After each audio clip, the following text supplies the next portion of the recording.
നമ്മുടെ ലൈഫ് ടൈമിൽ ഒരിക്കലും ഇങ്ങനെ കണ്ടിരിക്കേണ്ട ഒരു വ്യൂ പോയിന്റിലാണ് ഞാനിപ്പോ ഉള്ളത്. നീ നോക്കിയേ, മനതിൽ സെன்றോലിയേ മനതിൽ ഇന്നുരുവം കണ്ടുപിടിപ്പായ പൂക്കളുക്കുള്ളേ തേനുള്ള വരയിൽ കാതലർ വാഴ പൂക്കളുക്കുള്ളേ തേനുള്ള വരയിൽ കാതലർ വാഴ ഭൂമിക്ക് മേലെ വാനുള്ള വരയിൽ കാതലും വാഴ. ഇന്ന് ഞാൻ നിങ്ങളെ കൊണ്ടുപോകുന്നത് വെറുമൊരു കാഴ്ചയിലേക്കല്ല കേട്ടോ, ലക്ഷക്കണക്കിന് വർഷങ്ങൾ കൊണ്ട് പ്രകൃതി എഴുതിയ ഒരു കഥയിലേക്കാണ്. ദ നോബീസ്. നമ്മുടെ മുമ്പിൽ ഇങ്ങനെ വിശാലമായി പരന്നു കിടക്കുന്നതാണ് നോബീസ്. നോബീസ് എന്ന് പറഞ്ഞാൽ ക്ലിഫ്സിൻ്റെയും റോക്കി ഹെഡ്ലാൻഡിൻ്റെയും ഒക്കെ ഒരു സീരീസ് ആണ്. ഇത് ലൊക്കേറ്റ് ചെയ്തിരിക്കുന്നത് ഫിലിപ്പ് ഐലൻഡിൻ്റെ വെസ്റ്റേൺ ടിപ്പിലാണ്. മെൽബണിൽ നിന്ന് ഏകദേശം 2 മണിക്കൂറൊക്കെ ട്രാവൽ ചെയ്താൽ നമുക്ക് ഫിലിപ്പ് ഐലൻഡിലെ ഈ ഒരു മാഗ്നിഫിസൻറ്റ് സ്പോട്ടിലെത്താം. Once in a lifetime നമ്മൾ കണ്ടിരിക്കേണ്ട ഒരു വ്യൂ എന്ന് തന്നെ പറയാം കേട്ടോ. ഇവിടെ ഇന്നത്തെ വെതർ നല്ല കംഫർട്ടബിൾ വെതറാണ്. നോർമലി ഇവിടെ ഹൈ വിൻഡും ഹൈ ടൈഡും ഒക്കെ ഉള്ള ഏരിയ ആണ്. അപ്പോൾ നമുക്ക് ഒരുപാട് ജാക്കറ്റും കാര്യങ്ങളൊക്കെ ഇട്ടുകൊണ്ട് വേണം പുറത്തേക്ക് ഇറങ്ങി നടക്കുകയൊക്കെ ചെയ്യണമെങ്കിൽ. പക്ഷേ ഇന്നത്തെ കാലാവസ്ഥ നല്ല മൈൽഡ് കാലാവസ്ഥയാണ്, ഒരു ചെറിയ ബ്രീസ് മാത്രമേ ഉള്ളൂ. അപ്പോൾ അതുകൊണ്ട് നമുക്ക് ജാക്കറ്റൊന്നും ഇല്ലാണ്ട് പുറത്തിറങ്ങി നടക്കാനും വീഡിയോ എടുക്കാനും പറ്റി. നമ്മുടെ മുമ്പിൽ ഈ കാണുന്ന നീളൻ വുഡൻ വാക്കിംഗ് പാത്തിലൂടെ നടന്നിട്ടുണ്ടെങ്കിൽ നമുക്ക് ഈ അപാര വ്യൂ മൊത്തം കവർ ചെയ്യാം. നല്ല കാലപ്പഴക്കം തോന്നിക്കുന്ന ഒരു വുഡൻ വാക്കിംഗ് പാത്താണ്. അവിടെ ഗ്രിപ്പ് കിട്ടാൻ വേണ്ടി കമ്പി വലയും കൂടി ഇട്ടിട്ടുണ്ട്, നമ്മൾ തെന്നിയൊക്കെ വീഴാതിരിക്കാൻ വേണ്ടിയിട്ട്. എനിക്ക് തോന്നുന്നു മഴയൊക്കെ വന്നു കഴിയുമ്പോൾ അവിടെ സ്ലിപ്പ് ആവാനുള്ള സാധ്യത ഉണ്ടെന്ന്. ഇവിടെ നിന്നിട്ട് നമ്മൾ നോക്കിയാൽ കാണുന്ന ദേ ഒരു റോക്കി ഹില്ല് കണ്ടോ, അവിടെയാണ് ലോകത്തിലെ തന്നെ ഏറ്റവും ചെറിയ ബ്ലൂ പെൻഗ്വിനുകളെ അധികമായി കാണപ്പെടുന്നത്. അവിടേക്ക് ക്രൂയിസ് ട്രിപ്പൊക്കെ ഉണ്ട് കേട്ടോ, നമുക്ക് അടുത്ത് ചെന്ന് പെൻഗ്വിനെയൊക്കെ കാണാൻ പറ്റും.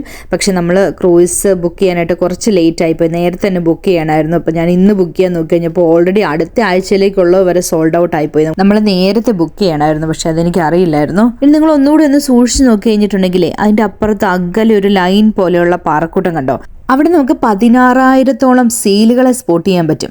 അതിനും ക്രൂസ് ട്രിപ്പൊക്കെ ഉണ്ട്. അപ്പോൾ ഈ പറഞ്ഞ പോലെ ഞാൻ ബുക്ക് ചെയ്യാൻ ലേറ്റ് ആയിപ്പോയി. അപ്പോൾ ഇതേ ഒരു ഇൻഫർമേഷൻ ബോർഡിൽ പറയുന്നത് നേരത്തെ 300,000 ഓഫ് സീൽസ് അവിടെ ഉണ്ടായിരുന്നു. 1800-കളിലൊക്കെ ഇതിനെ സ്കിന്നിന് വേണ്ടിയിട്ട് ഹണ്ട് ചെയ്യപ്പെടുകയും അത് എക്സ്റ്റിൻഷൻ്റെ വക്കിലെത്തുകയും ചെയ്തു. ഇന്നതൊരു പ്രൊട്ടക്റ്റഡ് സ്പീഷീസ് ആണെന്ന്. ഈ ഒരു ക്ലീൻ ആൻഡ് ക്ലിയർ ആയി കിടക്കുന്ന പുൽമേട് കാണുമ്പോൾ നമുക്കൊന്ന് വാക്കിംഗ് പാത്തിൽ നിന്ന് ഇറങ്ങി അവിടെ ഒന്ന് ഇരിക്കാനും ഒരു ഫോട്ടോ എടുക്കാനും ഒക്കെ തോന്നുന്നത് സ്വാഭാവികം. പക്ഷേ വാക്കിംഗ് പാത്തിൽ എല്ലാം വെണ്ടയ്ക്ക മുഴുപ്പിൽ എഴുതി വെച്ചിട്ടുണ്ട്, ഞങ്ങളുടെ നാണം കുടുങ്ങിയായ കോപ്പർ ഹെഡ് സ്നേക്ക് നിങ്ങൾ നടക്കുന്ന വഴിയരികിലൊക്കെ സ്പോട്ട് ചെയ്തേക്കാം, ദയവായി അവയെ ശല്യം ചെയ്യാതിരിക്കുക, അവ ഭയങ്കര നാണക്കാരനാണ്, നല്ല വിഷമുണ്ട്, വിഷത്തിന് ആൻറ്റിവനം കണ്ടുപിടിച്ചിട്ടില്ല എന്ന്. അതായത് ഉത്തമ, ജീവനിൽ കൊതിയുണ്ടെങ്കിൽ വാക്കിംഗ് പാത്തിൽ കൂടെ മാത്രം നടക്കുക എന്ന്. ഞാൻ ആദ്യമേ പറഞ്ഞല്ലോ, നല്ല വെയിലുള്ള ഇച്ചിരി ചൂടുള്ള ദിവസമാണ് നമ്മൾ ഈ ട്രിപ്പിന് വന്നേക്കുന്നത്. അപ്പോൾ അതുകൊണ്ട് തന്നെ പാമ്പിനെയൊക്കെ സ്പോട്ട് ചെയ്യാനായിട്ട് ഇതേ കണ്ടോ ഒരു ബോർഡ് അവിടെ വെച്ചേക്കുന്നത് കണ്ടോ, അതാണ് കോപ്പർ ഹെഡ്. കോപ്പർ ഹെഡ് ശരിക്കും കടിക്കുന്നത് വളരെ വിരളമാണെന്നാണ് പറയപ്പെടുന്നത്. ഇത് നാണം കുണുങ്ങിയാന്നൊക്കെയാണ് പറയപ്പെടുന്നത്. പക്ഷേ നമ്മൾ സ്റ്റെപ്പ് ഓൺ ചെയ്യുകയാണെങ്കിൽ അത് പെട്ടെന്ന് കടിക്കാനുള്ള സാധ്യതയുണ്ട്. അത് ഹീമോടോക്സിക് ആണ് അതിൻ്റെ വെനം. പക്ഷെ ഇതൊന്നും നമ്മുടെ ഒരു വൈബിനെ അഫക്റ്റ് ചെയ്തില്ല കേട്ടോ. അപ്പോൾ ഈ നോബീസ് എന്ന വാക്കിൻ്റെ അർത്ഥം കടലിൽ നിന്നും തള്ളി നിൽക്കുന്ന പാറക്കൂട്ടങ്ങൾ എന്നാണ്. ഇതുണ്ടല്ലോ, ഇത് one of the most dramatic coastal landscape in Australia എന്നാണ് അറിയപ്പെടുന്നത്. നമ്മൾ വന്നത് എക്സ്പീരിയൻസ് ചെയ്ത് കഴിയുമ്പോൾ ഉണ്ടല്ലോ ആ ഒരു ഫീലിംഗ് പറഞ്ഞറിയിക്കാൻ പറ്റത്തില്ല. മറ്റെല്ലാ ഓസ്ട്രേലിയൻ ലാൻഡ് പോലെ ഇതും ബൂം വാറങ് എന്നറിയപ്പെടുന്ന ഒരു വിഭാഗം അബോറിജിനൽസിൻ്റെ ട്രഡീഷണൽ ലാൻഡായിരുന്നു. 1800-കളുടെയൊക്കെ തുടക്കത്തിലേക്കാണ് ഇവിടെ യൂറോപ്യൻ എക്സ്പ്ലോറേഴ്സ് എത്തുകയും അവരുടെ നാവിഗേഷൻ്റെയും മാരിടൈം ഒബ്സർവേഷൻ്റെ ഒക്കെ ഒരു ഭാഗമായിട്ട് ഈ ഒരു ഐലൻഡ് മാറുകയും ചെയ്തു. പക്ഷേ ഇവിടെ ഷിപ്പുകൾക്ക് നങ്കൂരം ഇടാനും ട്രാവൽ ചെയ്യാനും ഒന്നും പറ്റിയ ഒരു ഏരിയ ആയിരുന്നില്ല, because of hidden rocks and strong currents. Nobbies southern ocean face ചെയ്താണ് ഇരിക്കുന്നത്.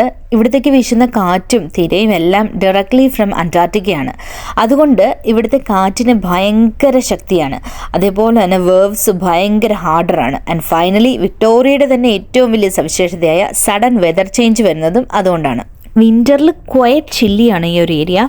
അതുകൊണ്ട് ജൂൺ ടു ഓഗസ്റ്റിൽ വിസിറ്റേഴ്സ് വളരെ കുറവാണ്. കൂടുതലും സമ്മർ സമയത്താണ് ഇവിടെ വിസിറ്റേഴ്സ് കൂടുതലായിട്ട് വരുന്നത്. ഇന്ന് വളരെ കുറച്ച് വിസിറ്റേഴ്സേ ഉള്ളൂ. ഇതേ കാണുന്നതാണ് നോബീസ് ബ്ലോ ഹോള്. അതായത് 1000-കണക്കിന് വർഷങ്ങളായിട്ട് ഈ തിരമാലകൾ ഇങ്ങനെ അടിച്ചടിച്ച് പാറകളിൽ ചെറിയ വിള്ളലുകളും തുരങ്കങ്ങളും രൂപപ്പെട്ടു. ശക്തിയേറെ തിരമാലകൾ ഈ തുരങ്കത്തിൻ്റെ അകത്തേക്ക് കയറുമ്പോൾ അതിൻ്റെ അകത്ത് ട്രാപ്പായ എയറും ഈ വെള്ളവും കൂടി ശക്തിയായിട്ട് പുറത്തേക്ക് ഇങ്ങനെ ചീറ്റി തെറിക്കും. പക്ഷെ ഇന്ന് നമുക്കത് കാണാൻ പറ്റത്തില്ല. കാരണം എന്താണെന്ന് വെച്ചിട്ടുണ്ടെങ്കിൽ ഇന്ന് നല്ല വെതറാണ്. പിന്നെ അതേപോലെ തന്നെ തിരമാലയ്ക്ക് ഒട്ടും ശക്തിയില്ല. പക്ഷെ നല്ല കാറ്റും വലിയ തിരമാലകളും ഒക്കെ ഉള്ളപ്പോൾ നമുക്കത് നല്ല ക്ലിയർ ആയിട്ട് കാണാൻ പറ്റും. പിന്നെ ഈ കാണുന്ന ഈ ക്ലിഫുകളൊക്കെ ചുമ്മാ തിരമാല അടിച്ചുണ്ടായതല്ല കേട്ടോ. മില്യൺസ് ഓഫ് ഇയേഴ്സ് ഒക്കെ ഉണ്ടായ വോൾക്കാനിക് ആക്ടിവിറ്റിയുടെ ഫലമായിട്ട് ഉണ്ടായതാണ്. അങ്ങനെ ഒരുപാട് വർഷത്തെ വേവിൻ്റെയും വിൻഡിൻ്റെയും സ്റ്റോമിൻ്റെയും ഒക്കെ ഫലമായിട്ട് ഇന്ന് കാണുന്ന രൂപത്തിലേക്ക് ഇത് മാറിയിരിക്കുന്നു.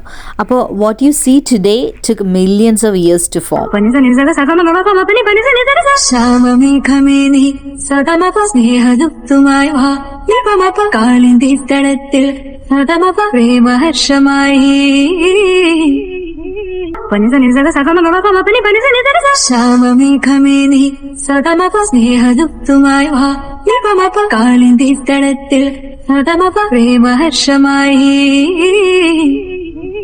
പുറമേ നിന്ന് നോക്കുന്നവർക്ക് നോബീസ് വെറും ഒരു പാറക്കൂട്ടം മാത്രമാണെന്ന് തോന്നുമെങ്കിലും നോബീസ് ജസ്റ്റ് ഒരു പാറക്കൂട്ടം മാത്രമല്ല കേട്ടോ.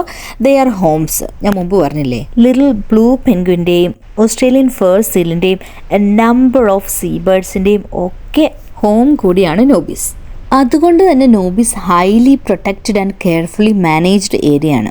പിന്നെ നമ്മൾ നടന്ന വുഡൻ പാത്ത് ഉണ്ടല്ലോ, അത് ബ്രോഡ് വാക്ക് എന്നാണ് അറിയപ്പെടുന്നത്. ഈ കാഴ്ച കാണാൻ വേണ്ടി മാത്രം ഉണ്ടാക്കിയേക്കുന്ന ഒരു നടപ്പാലം അല്ല കേട്ടോ. അത് ഫ്രജൈൽ എക്കോസിസ്റ്റം പ്രൊട്ടക്റ്റ് ചെയ്യാനും പെൻഗ്വിൻ ബറോവ്സ് ഡാമേജ് ആവാതിരിക്കാനും ഒക്കെ വേണ്ടിയിട്ട് ഉണ്ടാക്കിയേക്കുന്ന ഒരു നടവഴിയാണിത്. So when you walk there you are a guest, not the owner. നോബീസിനോട് ചേർന്ന് തന്നെ കാണപ്പെടുന്ന മറ്റൊരു വ്യൂ പോയിന്റിലാണ് നമ്മളിപ്പോൾ ഉള്ളത്. എന്താണ് ഇവിടുത്തെ സവിശേഷത എന്ന് വെച്ചിട്ടുണ്ടെങ്കിൽ, ഈ ഒരു broad walk directly to the sea ആണ്. നമുക്ക് കടലിലൊന്ന് ഇറങ്ങണമെങ്കിലോ തിരയൊക്കെ ഒന്ന് എൻജോയ് ചെയ്യണമെങ്കിലോ ഒക്കെ ഈ ഒരു സ്ഥലത്ത് ഇറങ്ങാൻ പറ്റത്തുള്ളൂ. നോബീസിൻ്റെ ആ ഒരു ബ്രോഡ് വാക്കിൽ നമുക്ക് കടലിനോടൊരു കണക്ഷൻ ഇല്ല, മുകളിൽ നിന്ന് നോക്കി കാണാനേ പറ്റത്തുള്ളൂ. അപ്പോൾ ഇവിടെ സ്വിം ചെയ്യാനോ സർഫ് ചെയ്യാനോ പെറ്റിനെയും കൊണ്ട് ഇറങ്ങാനോ ഒന്നും അലൗഡ് അല്ല, ബിക്കോസ് ഓഫ് ഹൈ വേവും ഹൈ വിൻഡും കാരണം. അപ്പോൾ ഇന്നത്തെ ഞാൻ പറഞ്ഞല്ലോ, ഇന്നത്തെ കാലാവസ്ഥ ബെറ്റർ ആയതുകൊണ്ടാണ് ചെറിയ വേവ്സ് നമ്മൾ കാണുന്നത്. അല്ലെങ്കിൽ ഇവിടെ നോർമലി ഇവിടെ ഹൈ വിൻഡും ഹൈ വേവും ഒക്കെ ഉള്ള സ്ഥലമാണ്. അതേപോലെ വേറൊരു കോഷൻ ബോർഡും വെച്ചിട്ടുണ്ട്. ഷെൽഡ് സ്നെയിൽസ് ഉണ്ട്. അപ്പോൾ അതിനെ എടുത്തുകൊണ്ട് പോകരുത്, അത് പ്രൊട്ടക്റ്റഡ് സ്പീഷീസ് ആണ്. അതിൻ്റെ ഭംഗി കണ്ട് അതിനെ എടുത്തുകൊണ്ട് പോകരുതെന്ന് അവിടെ എഴുതി വെച്ചിട്ടുണ്ട്. നമുക്ക് ജസ്റ്റ് ഒന്ന് താഴത്തേക്ക് ഇറങ്ങി നോക്കാമേ, എങ്ങനെയാണ് ഇതിൻ്റെ സീഷോർ എന്നൊക്കെ ഒന്ന് കാണാനായിട്ട്. ഈ നോബീസിലെ ബ്രോഡ് വാക്കിലുള്ള പോലെ കമ്പിവല ഇട്ട് ഈ സ്റ്റെപ്പുകൾ പ്രൊട്ടക്റ്റ് ചെയ്തിട്ടില്ല കേട്ടോ. അപ്പോൾ അതുകൊണ്ട് ഇത് നനഞ്ഞു കഴിയുമ്പോൾ ഇത് തെന്നാനുള്ള സാധ്യത ഉണ്ട്.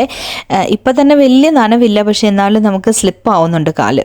അതെ, ഇവിടെയൊക്കെ കമ്പിവല ഇട്ടിട്ടുണ്ട്. എന്ന് എനിക്ക് തോന്നുന്നു കടലിനോട് ചേർന്ന് കിടക്കുന്ന ഭാഗത്ത് അവർ കമ്പിവല ഇട്ടിട്ടുണ്ട്, മുകളിലൊന്നും ഇട്ടിട്ടില്ലേ. അപ്പം ഇത് കണ്ടോ, സാൻഡി ബീച്ചാണ്. ഒരുപാട് പേര് അവിടെ ഇറങ്ങിയിട്ടുണ്ട്, ഒരുപാട് ഫുട് പ്രിൻറ്റ്സ് കാണുന്നുണ്ട്. വേലിയിറക്കത്തിൻ്റെ സമയത്ത് വന്നുകൊണ്ട് കടൽ ഇറങ്ങിപ്പോയി കിടക്കുകയാണ്. കണ്ടോ, നല്ല അപാരമായ വിസ്തൃതിയിൽ കിടക്കുന്ന നീലക്കടൽ. ഈ ഓസ്ട്രേലിയൻ കോസ്റ്റല്ലേ നമുക്ക് ഒരുപാട് കടൽ ജീവികളെയൊക്കെ സ്പോട്ട് ചെയ്യാൻ പറ്റും കേട്ടോ. ഇപ്പോൾ ജെല്ലി ഫിഷ്, ഷാർക്ക്, ഡോൾഫിൻ, പിന്നെ വെയിൽ, അങ്ങനെ ഒരുപാട് സാധനങ്ങളെ കാണാൻ പറ്റും. അപ്പോൾ വെയിലൊക്കെ എന്ന് പറഞ്ഞിട്ടുണ്ടെങ്കിൽ ഇത് മൈഗ്രേഷൻ്റെ ഭാഗമായിട്ട് ഈ ഒരു തീരത്തേക്കൊക്കെ വരുന്നതാണ്. അപ്പോൾ അത് വിൻ്ററിലൊക്കെ സ്പോട്ട് ചെയ്യാൻ പറ്റത്തുള്ളൂ. വെയിൽ വാച്ചിങ് ക്രൂസ് ഒക്കെ ഉണ്ട് കേട്ടോ ഇവിടെ. ഈ കാണുന്ന ഒരു ബേർഡിനെ കണ്ടോ, കേപ്പ് ബാരൻ ഗൂസ് എന്നറിയപ്പെടുന്ന താറാവിൻ്റെയൊക്കെ വർഗ്ഗത്തിൽപ്പെട്ട ഒരു പക്ഷിയാണിത്. ഓസ്ട്രേലിയയുടെ കോസ്റ്റൽ റീജിയണിൽ സാധാരണയായിട്ട് കാണപ്പെടുന്ന ഒരു ഇനത്തിൽപ്പെട്ട താറാവാണ് കേട്ടോ അത്. അപ്പോൾ വീഡിയോ എല്ലാവർക്കും ഇഷ്ടപ്പെട്ടു എന്ന് വിചാരിക്കുന്നു. പുതിയ ഓസ്ട്രേലിയൻ വിശേഷങ്ങളും ഒക്കെ ആയിട്ട് നമുക്ക് അടുത്ത വീഡിയോയിൽ കാണാം. വീഡിയോ ഇഷ്ടപ്പെട്ടിട്ടുണ്ടെങ്കിൽ ലൈക്ക് ചെയ്യണം, ഷെയർ ചെയ്യണം, സബ്സ്ക്രൈബ് ചെയ്യണമെന്ന് ഞാൻ പ്രത്യേകം ഓർമ്മിപ്പിക്കുന്നു. അപ്പോൾ stay tuned for next video. Thank you for watching.